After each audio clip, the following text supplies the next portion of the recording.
Having a favorite Space Marine chapter isn't just a red flag, it's a showcase of your deepest unresolved trauma. Not because each chapter is full of walking war crimes, built by a guy stapled to a golden toilet, but because your pick says more about you than 10 years of therapy ever could.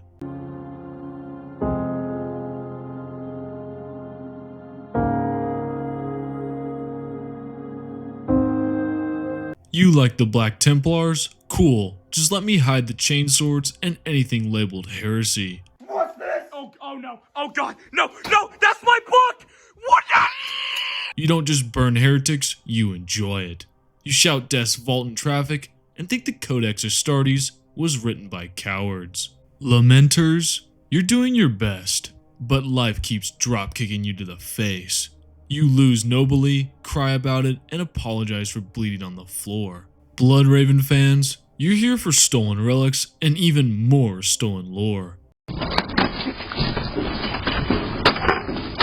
none of us can watch TV. That's my TV! You don't read codexes, you borrow them indefinitely. If it's not nailed down, or even if it is, it's probably in your chapter's vault by now. This isn't just about chapters, it's about you, and things are about to get weirdly personal. Welcome back to A Falling Cow, where last time we dragged your soul through the psychic meat grinder that was what your favorite Space Marine Legion says about you. And if you survived the Iron Warrior roast, or your therapist told you to stop quoting Alfarius, congrats, you made it.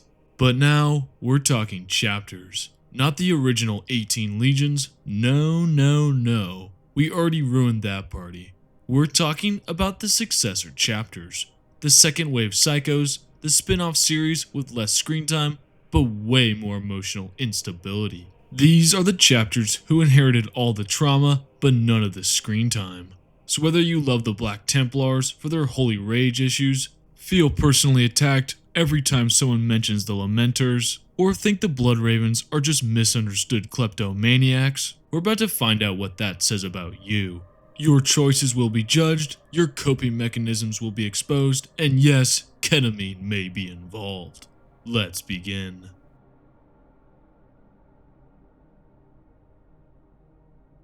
You didn't pick the Black Templars for their tactics, you picked them because the word subtlety personally offends you. When you see a heretic, your first thought isn't diplomacy, it's, I brought a chainsword for this exact situation. You think Guilliman was wrong, the Codex Astartes is for cowards, and that if the Emperor wanted self-restraint, he wouldn't have handed you a flamer. You believe in purity, pain, and yelling the word oath over and over again. You don't pray, you shout, you don't plan, you charge, and you definitely don't ask questions, because questions are for psychers, philosophers, and traitors. You cleanse the galaxy one scream at a time, preferably while drop potting into someone else's church. You probably own a sword, or maybe two, and maybe you even name them. You've 100% considered whether your toaster is a heretic in disguise. You treat every battle like a sermon, and every melee like a righteous exorcism.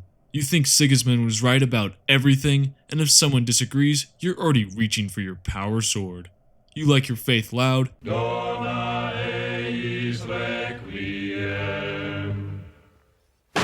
Your enemy's flammable. And your worldwide view, well, let's just say it's not exactly tolerant. You didn't come here for nuance, you came here to burn heretics, butcher Xenos, and shout, no pity, no remorse, no fear, until someone listens or explodes. Being a Black Templar fan means you think the Emperor's will is best expressed through screaming, steel, and setting things on fire. And honestly, you're terrifying. But you're not exactly wrong. Approved!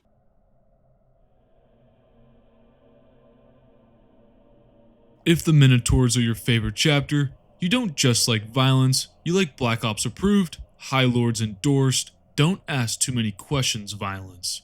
You didn't pick them for honor, tragedy, or aesthetics. You saw a squad of hyper-aggressive, socially bankrupt murder machines and thought, hey, that's pretty good. You like your Space Marines the way the Inquisition likes its problem solved. Fast, brutal, and without witnesses. Lore inconsistencies, you thrive on them. You saw possibly Iron Warrior successors and said, that explains everything. Diplomacy for psychers, restraint for cowards, war crimes? Strong opening move.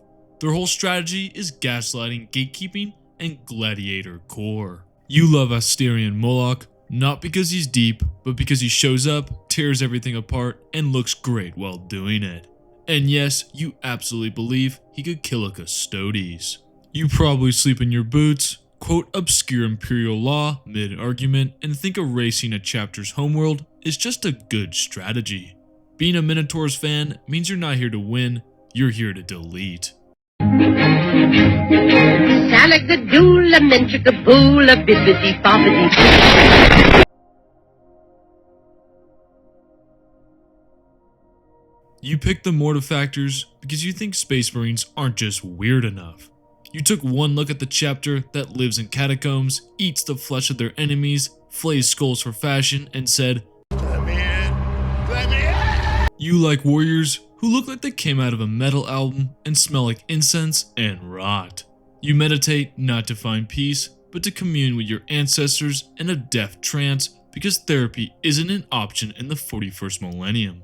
You know they descend from the Ultramarines, but you also know the Ultramarines would cross the street if they saw a Mortifactor coming their way. And you love that. You love the idea of the faceless. Those helmetless neophytes forced to prove themselves or die trying, with names only granted after a worthy kill. You're all about burial rites of passage. You think nicknaming a kid the Faceless and sending them to punch a Tyranid is good character building. And once they earn their place, they get a skull to wear over their new helmet like a fun little trophy mask. Because the only thing better than a helmet is a helmet with teeth. You're not edgy, you're religiously, psychologically, and nutritionally committed to being unsettling. You've definitely described something as bone deep, and you have at least one playlist titled Funeral Hymns for the Living.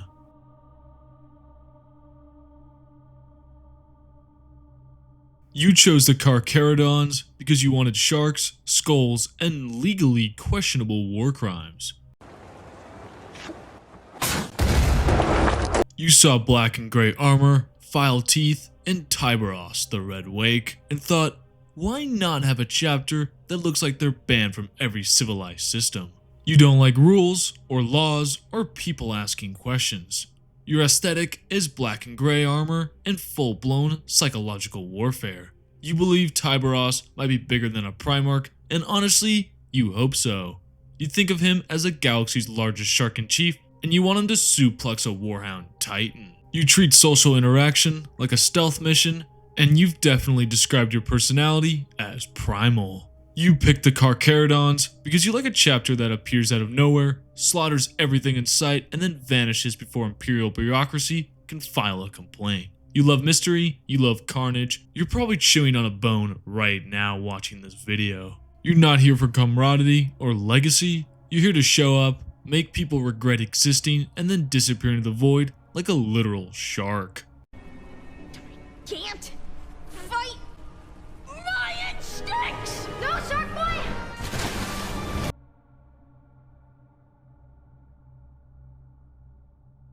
You picked the Crimson Fist because you love an underdog. Not just any underdog, the kind that's on fire, bleeding, buried under rubble, but still reloading. You read about Rin's world getting decimated and thought, that's the kind of pain I want to emotionally imprint on. You have Pedro Cantor's quotes memorized like scripture. You admire stoicism, determination, and the kind of leadership that says, we are definitely going to die, but we're going to die on my terms. You're into heroism, not flashiness. You like that they're not the poster boys, they're the guys who got their chapter bombed off the map, but kept punching. You think orcs should be classified as a mental health hazard, and if anyone asks how things are going, you say manageable while actively bleeding out. You don't care about glory, you care about holding the line, rebuilding from ashes, and looking down the barrel of annihilation with grim determination and just a hint of sass. And also, yes, Alexius Pollux is your space dad, and no, you won't elaborate.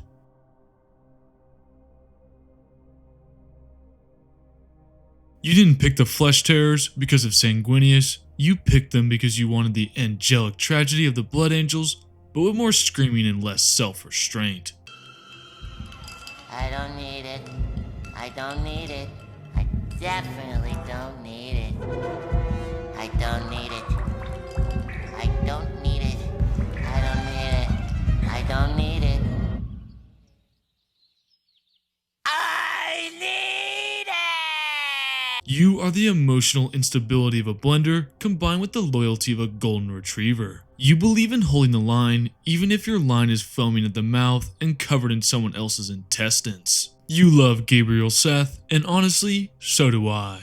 The man's a whirlwind of rage, stubbornness, and pure unfiltered violence. From soloing ever-sore assassins to carving through Tyranid hordes like he's late for a meeting with Khorne. He's hands down the coolest sanguineous scion not named Dante. You know the Black Rage is a curse, but you treat it like a love language. You romanticize battlefield breakdowns and have 100% described carnage as cathartic. You're not here to win battles cleanly, you're here to win them emotionally, violently, and while yelling something about sanguineous through a mouthful of gore.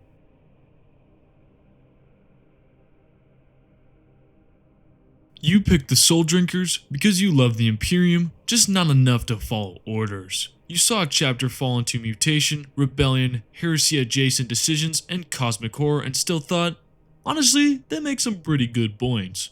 You're a sucker for good moral struggle, and you probably own a hoodie that says, it's complicated, and argue that being right is more important than being sanctioned. You want justice, not obedience. You think chaos is evil, but you also think the Imperium is a bureaucratic meat grinder, and that someone needs to stand up and say, we're done with this.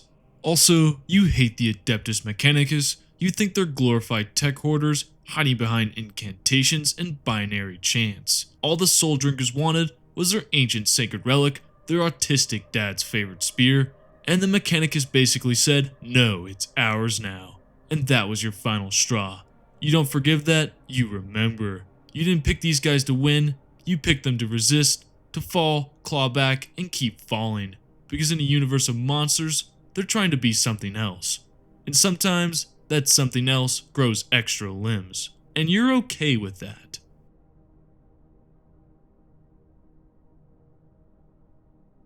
You picked the Raptors because you think the best Space Marine is the one you never saw coming. You're not here to recite the Codex, you're here to ghost a battlefield. Tactics, yes. Camouflage? Always. Loud, dramatic speeches? Absolutely not. You think half the Imperium's problems could be solved with a silencer and a better plan. You're the only Space Marine fan who wears green and means it. You don't need gold trim and screaming skulls, you just need results. You idolize Chapter Master Lias Isidon, the Grim, not because he's flashy, but because he wins wars by outthinking, outmaneuvering, and outlasting enemies before they even know what's happening. You're the kind of person who reads manuals for fun, probably has a moral code built like a surgical checklist, and hates when someone says stealth isn't heroic. Because you know what's heroic? Not dying.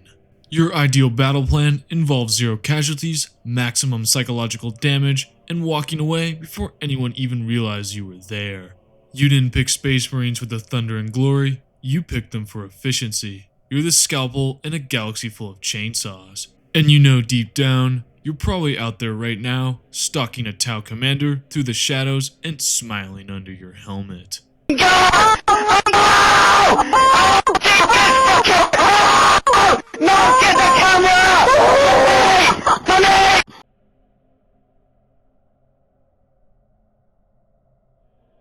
If the Lamenters are your favorite chapter, I just want to say, are you okay? Do you need a hug? Is your playlist entirely violent covers of Linkin Park songs? You didn't pick the Lamenters because they're strong, you picked them because they suffer beautifully.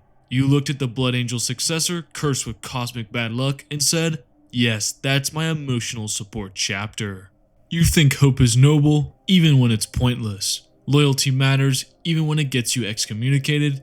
You love the Lamenters because they're everything the Imperium claims to be. Noble, selfless, protective, and they get annihilated for it. Constantly. The reward for heroism is betrayal and body bags. You know they fought hopeless defenses to protect civilians against Tyranids, You know they threw themselves into the Bad Dab War just to prove they were loyal, and you still believe they deserve a second chance. That's not a fan, that's a trauma bond. You definitely shouted, "Just give them a break," at your book, and if someone mocks the checkerboard pattern, you'll fight them, but you'll lose. Liking the Lamenters means you believe in tragic resilience, beauty through pain, and fighting doomed battles just to say you tried. And if Games Workshop ever gives them a comeback, you'll cry, and paint every checkerboard square like it's a prayer.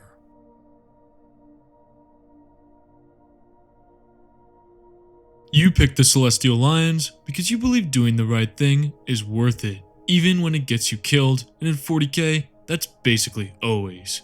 You didn't want the edgy murder machines or the gothic cryboys, you wanted the actual good guys. The ones who stood up to the Inquisition and got systematically sabotaged for having a conscience, and still said, "We'll keep fighting anyway." You don't want to play the villain, you want to play the ideal. You're the one in your friend group who defends the underdog, argues with authority out of principle, and always picks the lawful character in D&D, even when the campaign goes off the rails. You read about the Celestial Lions getting denied resources, sent on suicide missions, betrayed by the Inquisition, and you still cheered them on, because the Imperium might be broken, but these guys proved that decency isn't extinct yet. You hate the Inquisition, not just in their annoying way, in a "these smug power-drunk lunatics ruin everything and then hide behind redacted files" kind of way. You think they're real rot inside the Imperium, and that if anyone needs purging, it's them. You don't pick the winning team, you pick the one that should win. The one that gets back up even when everything's stacked against them. Not for glory, but because it's right. Being a Celestial Lion fan means you're willing to die on the hill of honor, and if you go down, you'll go down righteous, gold armor gleaming, flipping off the Inquisition with your last breath.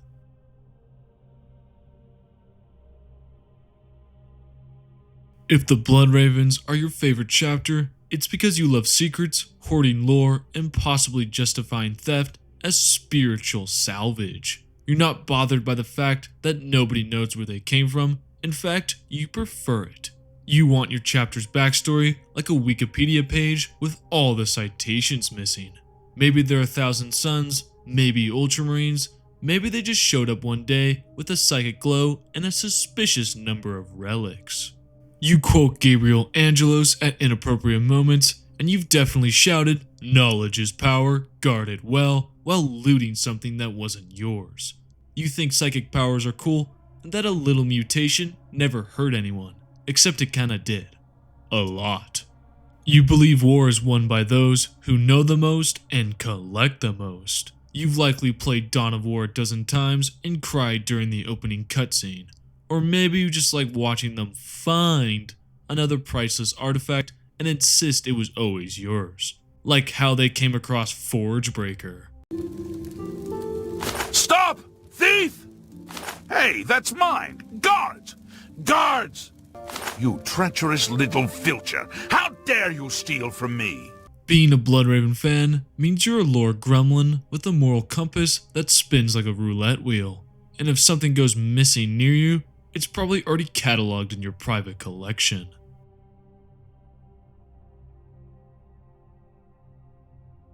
If you pick the Exorcists, it's because fighting demons the normal way was too boring.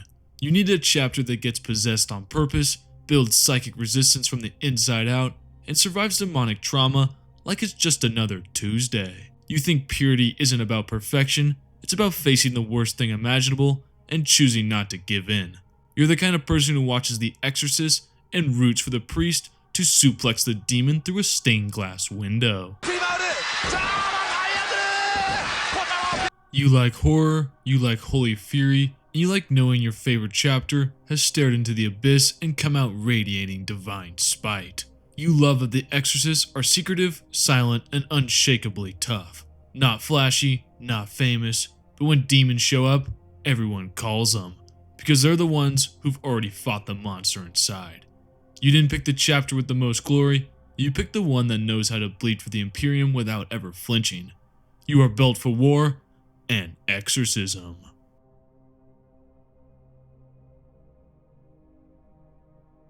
If the Marines Malevolent are your favorite chapter, it's because you think kindness is a weakness, second chances are for suckers, and orbital bombardment is just a strong opening statement.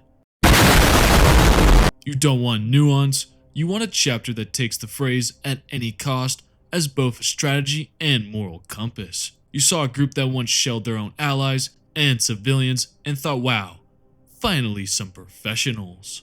You're the kind of person who mains the damage dealing class in every game and skips the tutorial. You probably yell, "Collateral damage builds character," then high five yourself when your teammate who's maining an apothecary complains. You know the Marines Malevolent are hated by their fellow chapters, you're fine with that. In fact, you kind of love it, because while everyone else is arguing about honor, you're turning the battlefield into a fireworks display of moral ambiguity and melted architecture. You don't want to be a hero, you want to be effective. You think compassion slows the trigger finger, and if someone survives your bombardment, that's their problem. Being a Marines Malevolent fan means you've accepted that people won't like you, and you thrive on it. You're not here for praise, you're here for results. Loud, scorched earth, no survivor results.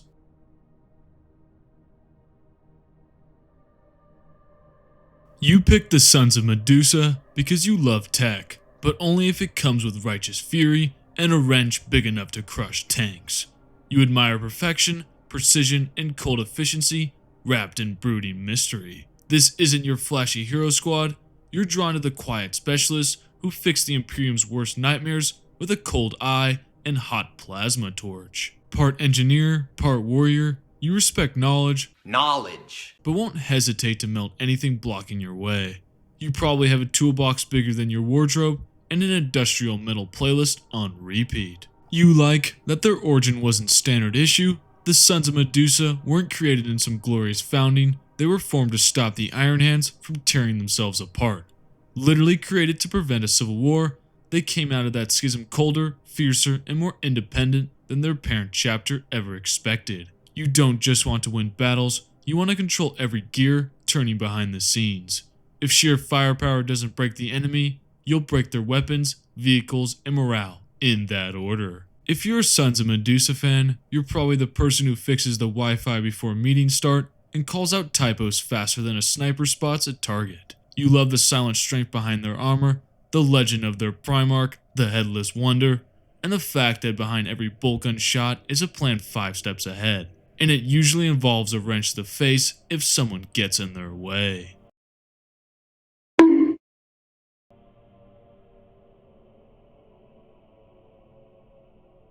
If you pick the Legion of the Damned, it's because you think ghosts with bolters are peak Warhammer. You don't just want badass Space Marines, you want flaming, silent revenants emerging from the warp like they're walking out of a horror movie trailer. No speeches, no questions, just fire, judgment, and disappearing before anyone can ask how the hell they got there. You like your 40k with a heavy dose of mystery, doom, and the kind of cosmic weirdness the Codex Astartes pretends doesn't exist. They show up when everything's gone to hell, torch the heretics, and vanish like Grim Reaper commandos with a strict no interview policy.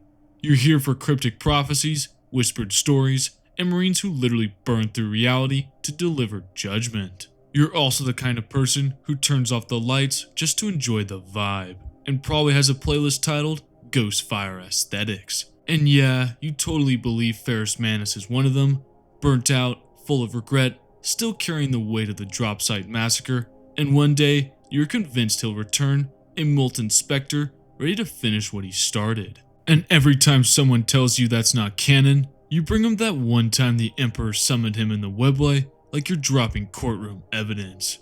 You don't want origin stories or character arcs, you want legends. You want the kind of Space Marines who haunt the battlefield, blaze like cursed stars, and leave nothing behind but ashes and rumors. Liking the Legion of the Damned means you believe some ghosts deserve to carry bolters, and some fires never die.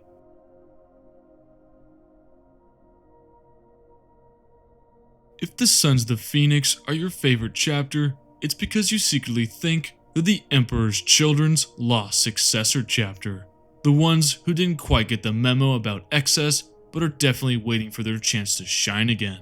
In your headcanon, they're basically the clean-cut, slightly less chaotic successors to the decadent Emperor's Children, quietly holding down the fort while hoping Clone Grim will come back and whip them into shape. Because honestly, who else could manage a bunch of mini Fulgrims with slightly less glitter? You're drawn to the idea of a chapter that balances style and substance, soldiers who know their war gear and their etiquette because they can still deliver a smackdown worthy of the heresy itself. You love the mystery surrounding them, and you keep one eye on every rumor about Clone Grim's return like it's the next big season drop on your favorite streaming service. A brand new bombshell is entering the villa. You appreciate that they're not the loudest or flashiest chapter, but you see them as quietly poised for a glorious resurgence. Maybe with a little more discipline, and definitely more purple and gold. Being a Sons of the Phoenix fan means you're here for the redemption story, the unspoken legacy of the Emperor's Children, and the fantasy of seeing Clone Grim strut back into the fray like the star Primarch replacement he deserves to be.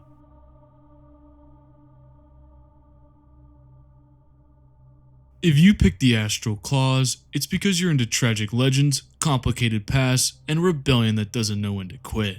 You didn't want noble sacrifice or righteous glory, you wanted a chapter that got pushed too far and decided to push back. Hard. You know the lore. They started as loyal crusaders, so good their banner ended up in the Imperial Palace. But then came Huron. Tactical genius, naval god, and the kind of guy who looked at the Imperium's bureaucracy and said, "Nah guys, I'll do it myself." You watched him go from decorated war hero to galactic warlord, burning fleets, dodging inquisitors, and turning rebellion into a lifestyle. And when the Imperium tried to call it treason, you were already on board the Astral Claws flagship asking where to aim the guns. You think the Badab War was messy, brutal, and maybe just a little justified. You think Huron Blackheart is a villain? Sure, but he's your villain. You respect that he clawed his way back from a Meltablast, stitched himself together with machine parts and warp energy, and still said, "I run this sector now, bitch." You don't want clean endings or clear morals, you want characters who make awful decisions for understandable reasons and then double down. You root for the Pirate King, the fallen hero, the demon-haunted warlord, who'd rather burn the galaxy than be forgotten by it. Liking the Astral Claws and their red Corsair descendants means you believe loyalty should be earned, power should be taken, and if the Imperium turns on you, you don't kneel, you reload.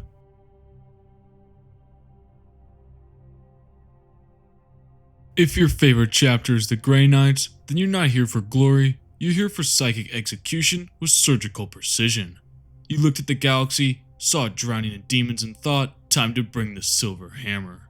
You didn't want a relatable chapter, you wanted the secret one. The demon hunting, warp purging, no record shall remain, kill team that teleports in, deletes reality's worst nightmares, and vanishes before anyone can ask questions. They have storm bolters, force halberds, and the Emperor's literal DNA. You think psychic purity is the ultimate flex, and if a squad of allies happens to witness them in battle, well, that's what post-battle cleansing rituals are for. You're not just into power, you're into clean, metaphysically approved power. Bolters are cool, mind bullets are better. You want your Space Marines reciting anti-demon rites in High Gothic while punching reality in the face. And yes, you definitely don't think Caldor Drago is poorly written, not at all. You just believe a man who carves his name into a demon Primarch's heart, lives rent-free in the warp, and walks back to real space when he's bored could probably solo a Primarch or two, or maybe three. Depends on how angry he is. You pick the Grey Knights because they don't waver, they don't doubt, they just arrive, annihilate evil, and leave no survivors or records. Liking them means you crave precision, secrecy, and a body count measured in demon princes per hour. And honestly, you probably wish you could wear silver and shout, "We are the hammer," before turning heresy into dust.